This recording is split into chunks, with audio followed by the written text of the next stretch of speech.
Balluku, mia katharistria stin Athina, thon disa. Sfidoi demokracinë shqiptare të vitit 1992. Balluku e diplomuar në Athinë në kohë piramidash, thon qitapet online, nga ajo që quhet CV, kthehet nga mërgimi tek shqiptarët e vjedhur.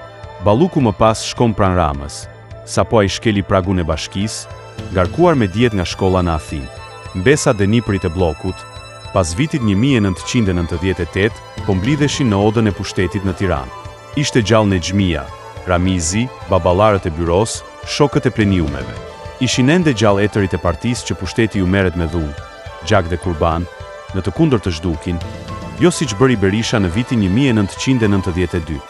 Ballukja u kthye në Shqipëri pas piramidave të vitit 97, që i bëri nëna parti me konsulencën e Soros dhe që Berisha i lejoi. Kështu pra, komunistët vodhën shqiptarët dhe njëkohësisht morën pushtetin. Kështu etërit u alan pushtetin bijve dhe bijave, nipërve dhe mbesave. Tani mund të vdisnin të qetë.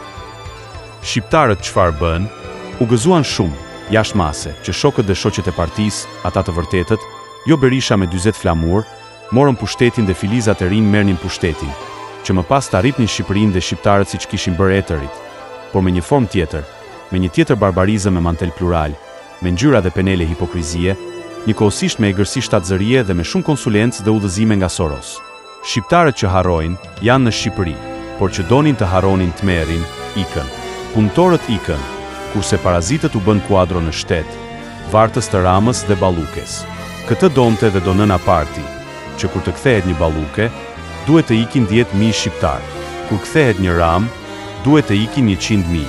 Dhe që të kthehemi tek rrjedha e porojt historik të Ballukut, po ju themi se Balluku, mbesa e partisë, qëndroi pranbirit tjetër të partisë, Edi Ramës, sapo ai u bë kryetari i Bashkisë së Tiranës, me urdhrin e Nexhmies, me firmën e Nanos dhe vulën e partisë.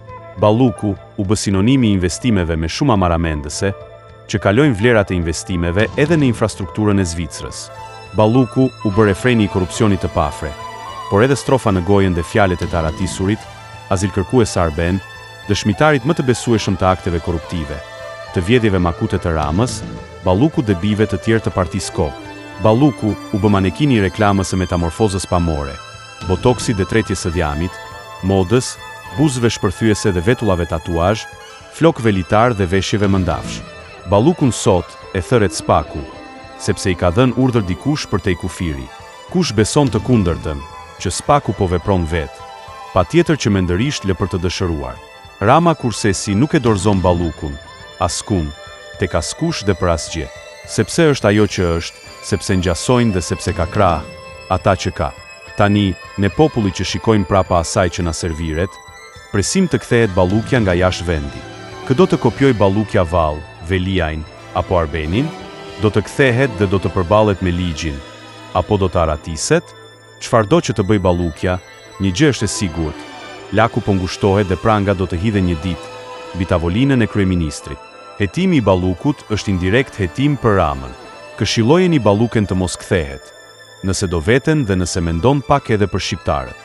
Nëse Balluku nuk kthehet, përshpejton fundin e Ramës dhe shpëtimin e Shqipërisë. E din që e kanë fund, edhe pse nuk i lën substanca që ta lëshojnë veten. Shënim, lufta brenda llojit është asgjësuese. Bijt dhe bijat e etërve të nënës parti, hajdut dolën, gjakatar dolën, por të mençur nuk dolën. Më thanë që dëgjuan Ramën të këndonte që pak dhirë vargjet e këngës myzeqare Hajde dhe Moj Firakeja.